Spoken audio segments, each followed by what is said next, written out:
As we get to the subject, which again we have only time to touch on rather briefly tonight, of the media participation in the cover-up, an important thing to remember now, Dave mentioned in Clay Shaw's trial. Now, Clay Shaw himself, the jury found that the grand jury found that there was not sufficient evidence to prove beyond a shadow of a doubt that Clay Shaw himself was guilty. However, what got very little press play was the fact that the grand jury did find that there was copious evidence of a conspiracy.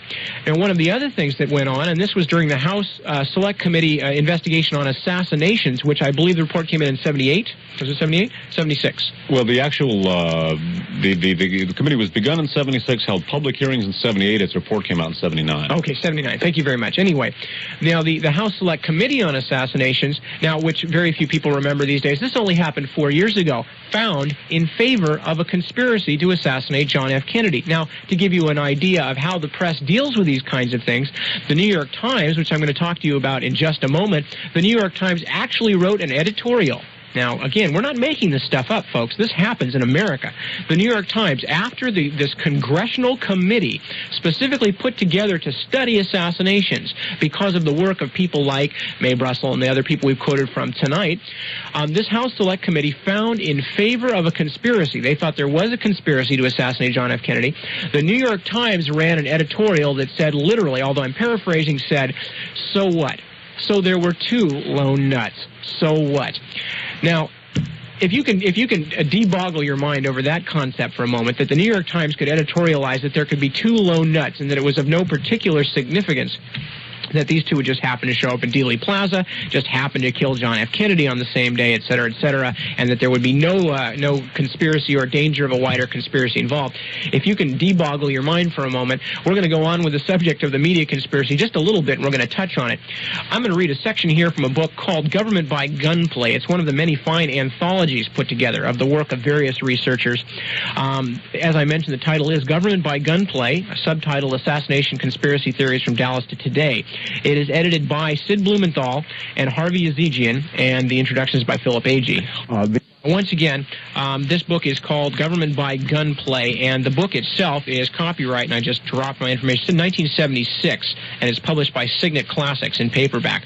Now, this section that I'm reading from here is a section called The Second Dallas Casualty, and they're referring to press integrity, is what the author Jerry Polikoff is referring to. That's P-O-L-I-C-O-F-F.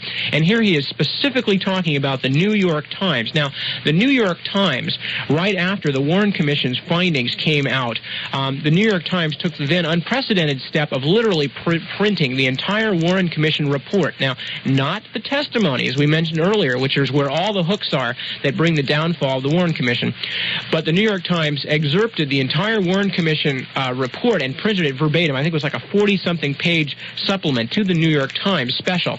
The New York Times then steadfastly stood by the Warren Commission, as did Time Incorporated, Life and Time magazines, and things of that nature. The New York Times stood steadfastly by the Warren Commission, going to absurd lengths to try and justify it as more and more holes were punched in the Warren Commission. And that includes things that I'm not going to have time to go into in depth, but in terms of utterly farcical and false, misleading book reviews of books written about the Kennedy assassination, and just a whole number of things to at any cost support the Warren Commission. Well, one of the things they did, 2 months after this release of the entire Warren Commission findings, the New York Times released a supplemental volume, okay, on the Warren Commission itself, and basically putting up the Warren Commission as the greatest thing since sliced bread to happen to American jurisprudence. Anyway, I'm going to read from Jerry Polikoff's description of how the New York Times maneuvered the information that it put together, or at least some of it, in this book. And Polikoff writes as follows in Government by Gunplay. 2 months later, the New York Times followed the Commission's release of the 26 supplemental volumes of hearings and exhibits by collaborating with McGraw-Hill and Bantam Books on The Witnesses. That's the title. A book consisting of, quote, highlights of the hearings before the Warren Commission prepared by, quote, a group of editors and reporters of the New York Times.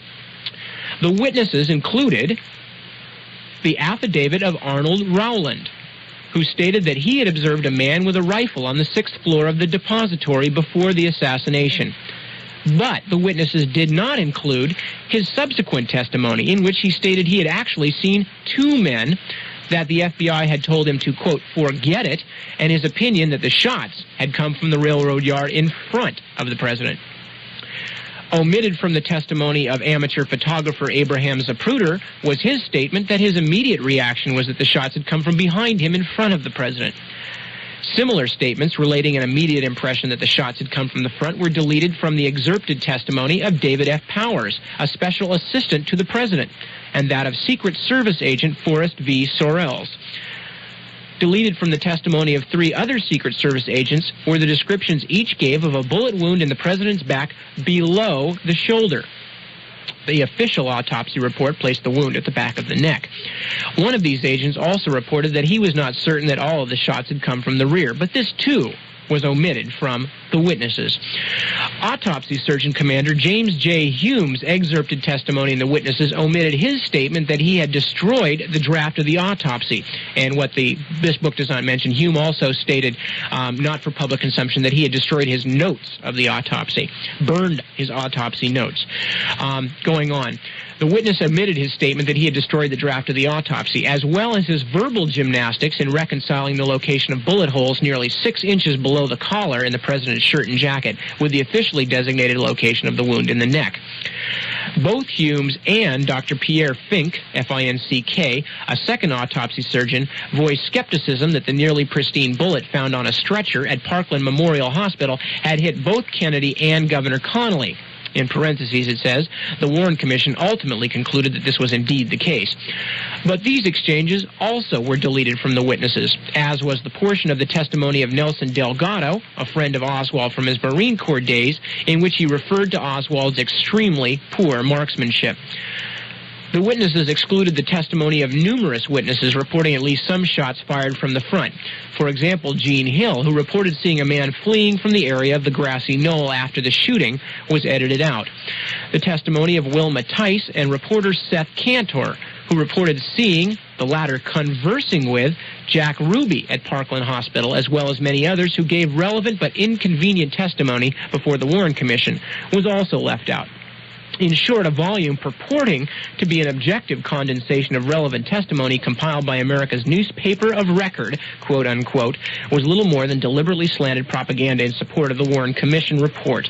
Now, again, the evidence goes on, and the New York Times battle with the forces of truth and goodness goes on at some great length. But the key here, and this occurs all during the media cover-up, is in cases where outright misrepresentation or outright contravention of the facts is not used, what is instead used is selectively excerpted testimony, just as the Warren Commission allowed Arlen Specter to go in and lead the medical witnesses with a bunch of impossible suppositions to saying that given those impossible suppositions that the impossible was possible. Similarly, the New York Times, in this book, The Witnesses, went ahead and pulled all the testimony that would back the Warren Commission, a teeny smart part of the iceberg, out of the testimony, stuck it in their book, and left out all the testimony that the witnesses had come up with. It, in many cases, just absolutely blew the Warren Commission out of the water. Worth noting that in 1974, the Pike Committee, a House committee put together to investigate CIA activities, and specifically CIA involvement with the media, uncovered the fact that the CIA, now check this out, the New York Times has this reputation as the American newspaper. It was revealed that the CIA considers the New York Times its single most valuable propaganda asset. Worth keeping that in mind as you hear about all the news that's fit to print. Okay, very quickly, one of the most amazing aspects of the whole cover-up of the assassination of President Kennedy concerns the extraordinary handling of photographic evidence by major news media. Specifically here, we're going to be talking about Time Life Incorporated. Now, again, the information that we're selecting here, we're not going out of our way to make a case. This is representative of the preposterous ways and the preposterous lengths to which the Warren Report's defenders have gone in order to make it appear credible. Now, the information I'm going to be reading to you comes from a book called The Yankee and Cowboy War. That was authored by the nominal head of the Assassination Information Bureau in Boston, a man named Carl Oglesby, last name Oglesby.